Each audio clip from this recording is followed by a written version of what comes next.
En France, en 2026, vous êtes considéré comme riche si vous gagnez plus de 4293 euros net par mois. Et le problème, c'est qu'à ce niveau de revenu, personne ne se sent véritablement riche. Et vous vous situez où? Classe moyenne, classe populaire ou encore dans la fameuse classe aisée? Ou peut-être dans le top 1%. Alors chaque année, on entend un débat sur les riches, les pauvres, les classes moyennes, etc. Un débat interminable entre les différentes classes sociales. Et pour une fois, un rapport vient d'écrire noir sur blanc les seuils précis sur chaque tranche de revenus. Et les résultats vont peut-être vous surprendre ou parfois, ils vont vous énerver, Voilà quoi. Parce que ce rapport révèle aussi une chose, que les Français se sentent de plus en plus coincés. Coincés entre la pauvreté qui les menace et une sensation de richesse inaccessible. Dans cette vidéo, on va donc décortiquer les chiffres, comprendre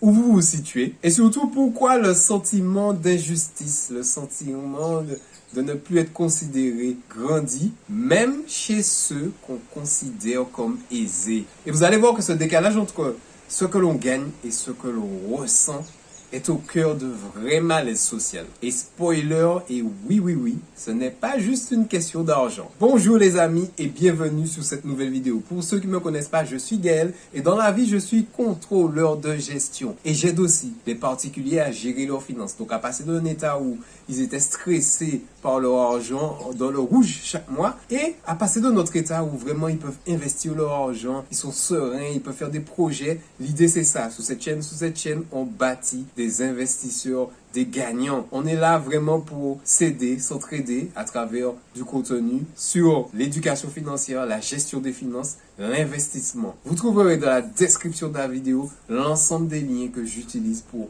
investir mon argent, pour pouvoir faire fructifier mon capital. Et vous trouverez aussi un lien pour ceux qui veulent aller plus loin pour une consultation totalement offerte avec moi. On fait le point sur vos finances. Alors, allons-y tout de suite au sujet du jour. Commençons par la base de l'échelle, la pauvreté monétaire en France. En France, si vous touchez moins de 1100 euros net par mois, vous êtes considéré comme pauvre. C'est mort, vous êtes pauvre. C'est ce que disent les chiffres. C'est le seuil fixé en 2026 par l'Observatoire des inégalités. Attention, ce montant, c'est après impôts et prestations sociales incluses. On parle ici d'environ 9 millions de personnes. Des gens qui ne choisissent pas entre voyager ou investir, mais qui choisissent entre se chauffer ou se nourrir. Pour eux, chaque fin de mois est une course d'obstacles. Pas du confort, juste de la survie. Juste au-dessus, entre 1100 euros par mois et 1683 euros net par mois, vous êtes dans ce qu'on appelle la classe populaire. Ce sont les travailleurs pauvres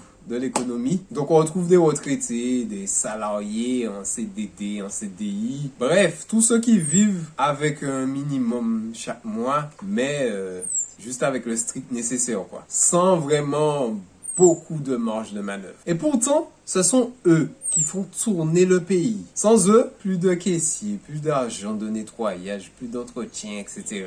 Mais eux, ils galèrent en silence. Loin des micros, loin des débats politiques. Ils sont là dans leur petite galère en silence. Et le plus dur dans tout ça, vivre avec 1200 euros par mois dans un pays qui est considéré, je dis bien considéré riche comme la France, c'est souvent être invisible. Et cette invisibilité, elle tue à petit feu. Passons maintenant à la classe moyenne. Entre 1683 euros et 3117 euros net par mois. Vous entrez dans ce qu'on appelle la classe moyenne et c'est là que tout devient flou et complètement frustrant. Sous le papier, vos revenus semblent corrects. Vous pouvez vous dégager de l'argent pour partir en vacances chaque année, etc. Vous ne dépendez pas des aides sociales. Bref, sous le papier, tout semble correct. Et pourtant, c'est dans cette tranche que l'on ressent le plus d'injustice. Parce que la classe moyenne, c'est elle qui paye tout et qui n'a droit à rien. Trop riche pour bénéficier d'aide, mais pas assez pour vivre sereinement. Chaque hausse des prix, chaque réforme, chaque taxe, c'est pour elle. Cette classe moyenne vit avec une pression constante. Maintenir son niveau de vie, éviter la chute, éviter les maladies, éviter les arrêts maladie. C'est l'angoisse de perdre son CDI, de tomber malade, de faire face à certaines certaines grosses dépenses imprévues. Et ce qui rend la chose encore plus difficile, c'est que cette classe moyenne est invisible politiquement. Elle est suffisamment stable pour ne pas créer de crise sociale, mais pas assez bruyante pour créer de la tension. Elle travaille en général, elle paye et puis elle se tait. Et pendant ce temps, les deux extrêmes s'opposent. Ceux qui n'ont rien et ceux qui ont tout. Cela devient le sujet principal des discussions. La bataille entre les riches et les pauvres. Et ce n'est pas donc un hasard si de plus en plus de Français disent se sentir pauvres, même s'ils gagnent 2000, 2500, 3000 euros par mois. Le problème, ce n'est pas leur salaire en soi, c'est le décalage entre le coût de la vie et ce que leur salaire leur permet réellement. Et donc la classe moyenne, elle n'a pas disparu. Elle est juste en train de s'enfoncer lentement dans le silence. Passons maintenant à la classe qu'on considère comme classe aisée, à plus de 3117 euros par mois. Vous entrez officiellement dans la classe aisée. Bienvenue. Sous le papier, ça sonne bien. C'est censé être le stade où tu commences à profiter de la vie. Mais dans la réalité, c'est une autre histoire. À ce niveau de revenu, on vous considère comme privilégié de la vie. Les aides disparaissent, la fiscalité s'alourdit et votre pouvoir d'achat n'a plus grand chose de confortable. Surtout si vous habitez une grande ville où les loyers sont délirants et que vous avez des enfants à charge. Et c'est là que le malaise commence parce que d'un côté, vous êtes taxé comme si vous étiez riche et de l'autre, vous ne vivez pas du tout comme un riche. Vous avez ni chauffeur, ni résidence secondaire, ni action en bourse. Parfois même, vos dépenses sont tellement élevées que vous pouvez même pas investir. Ce sentiment de décalage peut être atroce car on vous considère comme aisé alors que vous, dans la réalité, vous n'arrivez même pas à respirer car vous êtes taxé, taxé et taxé. Bienvenue dans la classe aisée. L'aisance est souvent une façade. Et là, dans cette classe-là, vous comprenez bien que gagner plus ne signifie pas forcément vivre mieux. Passons maintenant aux vrais riches, ceux qu'on considère comme vrais riches, le top 1%, la pépite de la pépite. C'est seulement à partir de 7512 euros net par mois que vous rentrez dans le top 1%. Là, oui, on commence à parler de richesse réelle, pas simplement de confort de vie, mais vraiment un changement, un souffle. À ce niveau-là, vous ne dépendez plus de votre seul salaire. Vous commencez à accumuler du patrimoine. Vous avez une capacité d'épargne massive. Vous pouvez investir facilement, commencer à sécuriser sérieusement l'avenir de vos enfants. Et surtout, vous commencez à accéder à un monde parallèle, celui de l'optimisation fiscale, etc.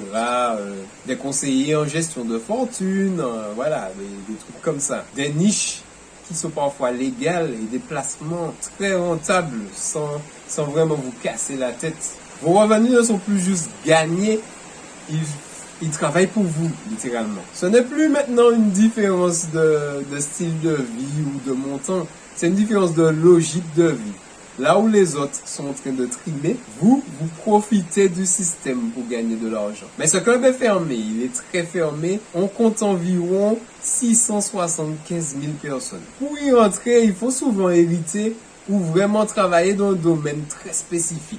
Entrepreneuriat, finance, fintech, grands dirigeants d'entreprise. Voilà, vous voyez le genre de personnes. Et le plus frappant, c'est que souvent, ce top 1%, on a l'impression de ne jamais les croiser dans la vraie vie. Il ne prend pas les transports, il ne fréquente pas les mêmes écoles que vous, il ne vit pas dans les mêmes quartiers. Il évolue dans une autre France, une France à part. Et c'est là que naît la vraie fracture. Pendant qu'on débat pour savoir est-ce que 3 000 euros par mois, c'est assez pour vivre en France? Ou est-ce qu'avec 3 000 euros par mois, on est censé être riche ou pas? Ceux qui le sont vraiment vivent dans un autre monde. Et celui-là, peu de gens ne le voient vraiment. Alors, à partir de combien d'argent vous êtes vraiment riche en France? Officiellement, c'est une question de chiffres, mais dans la vraie vie, c'est une question de ressenti. Ce que montre le rapport, ce n'est pas seulement les seuils, mais à quel point le système, les finances sont déconnectés des réalités vécues. La pauvreté est bien réelle en France. La classe populaire est sous pression. La classe moyenne se fait dépouiller. Et le gros problème, ce n'est pas une question de riches ou de pauvres, c'est que la plupart du temps, on taxe ceux qui n'ont pas les moyens de se défendre. Être riche aujourd'hui, ce n'est plus une expérience vécue, c'est devenu une catégorie administrative. Et ça, c'est le vrai danger. Baser la fiscalité des citoyens sous des cases que personne ne reconnaît dans la réalité. Alors, à toi de jouer, dis-moi dans les commentaires, selon toi, à partir de combien d'argent on est riche en France dans la réalité. Et si tu es resté jusqu'au bout de la vidéo, pense à t'abonner pour recevoir les prochaines vidéos. Et surtout, n'oublie pas que peu importe les choix que tu fais, peu importe que tu sois riche ou pauvre, tu as toujours moyen d'agir sur ton avenir. Peu importe les décisions que tu prends, l'effet cumulé jouera avec toi ou contre toi. C'était Gaël, bon dimanche et on se voit dans une prochaine vidéo. Bonne semaine.